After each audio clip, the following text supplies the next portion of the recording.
Hello, good day. This is Jade again from Custard's Chicken Breeding Farm and Lex Genetics. And pasensya, wala ako sa farm. So, gabi ngayon and duty ako sa hospital as a doctor. So, pag-uusapan natin ngayon yung darag, no? Darag breeding. Kasi may nakita akong tanong kanina na sa isang page, no? Kung okay ba daw i-cross ang darag sa Red Jungle Fowl considering na pareha na naman sila ng itsura. No? Tsaka may nagsasabi na descendant naman daw ng red jungle fowl or ng labuyo yung darag. So, yun ang pag-uusapan natin and most likely i-include ko na rin later on yung Zampen, no? So, first and foremost, considered na as a breed talaga yung darag, no? So, may specific siya na mga parameters, no? Like for example, ang kanyang egg production, no? So specific siya na hindi ko ma-remember yung exact na mga data, pero let's say 120 eggs per year, right? And ang weight niya, let's say 2 kilos ang adult weight, no? So kung i-breed mo siya with a different breed, no? Pero the same ang itsura, like red jungle fowl, no? Or different species on that matter. So, iba na ang labas noon. Hindi na po dapat tawaging darag ang anak ng darag tsaka ng red jungle fowl kasi iba yung performance din ng ng red jungle fowl, no? So they usually mas konti sila mangitlog and also iba rin yung kanilang iba rin yung kanilang egg production rate, iba rin yung size, iba yung resistance sa mga sakit, etc. So, hindi dapat siya pwedeng tawagin na darag pa din. Pwede mo sigurong gawin is tawagin mo yung cross na yan. Like, pwede mo sabihin na strain mo, no? Or develop mo, no? So, let's say like darag custodes line, something like that.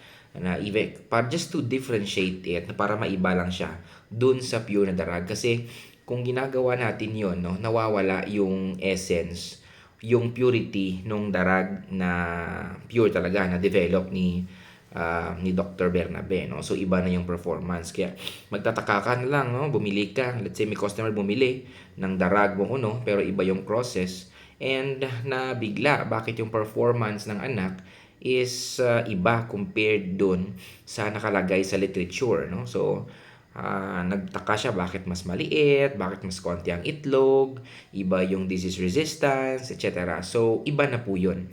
No? Dapat hindi siya tawagin darag. Though, let's say pwede siyang gamitin for meat production. Siguro, most likely kasi baka mas masarap ang lasa.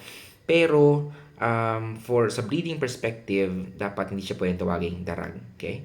Kasi iiba na yon. Also, same thing with Zampen, no? Kasi nauuso yung Zampen rin ngayon, no? Tapos sasabihin ng iba na Zampen yung kanilang manok as well. Kahit na like Hulwano lang naman, no? Whatever. So, may specific sila na criteria. Okay? Actually, kagabi ko lang pinanood yung video ng Zampen as well sa agribusiness, how it works. No? So, may mga specific sila na criteria na tinitingnan talaga sa Zampen. Though, I don't know kung fix na talaga or what. Ang masabi ko lang is napakalaki ng kanilang budget. No? Efficiency-wise, syempre, uh, hindi ako sure kung mas okay sila, no, but um preservation ng breed, no, that's the point. And yeah, no, preservation ng breed and okay sa tingnan, the same ang performance, efficiency, okay naman. So, yun siguro, no? But, hindi sila pwedeng i-cross again sa ibang mga linyada, no? Same thing for me sa farm. Hindi ko tinatawag na pure natives yung aking mga manok, no? So, upgraded natives lang. Yung aking mga strains na din-develop, upgraded natives lang, no? Na even if yung aking girom, kung titingnan sa definition ng natives, pwede na siya actually pasok, no? Kasi inbred na for more than 5 generations actually and walang incorporation ng ibang infusion ng ibang lahi, no? For 5 or more generations. But yun nga, no? Hindi dapat tawagin na pure kung hindi pure, no? And cross na siya. So, cross na yung darag and red jungle fowl. So, yun lang no, gusto ko na sabihin na um, hindi dapat siya tawaging darag na pure. Okay? Kasi iba ng performance.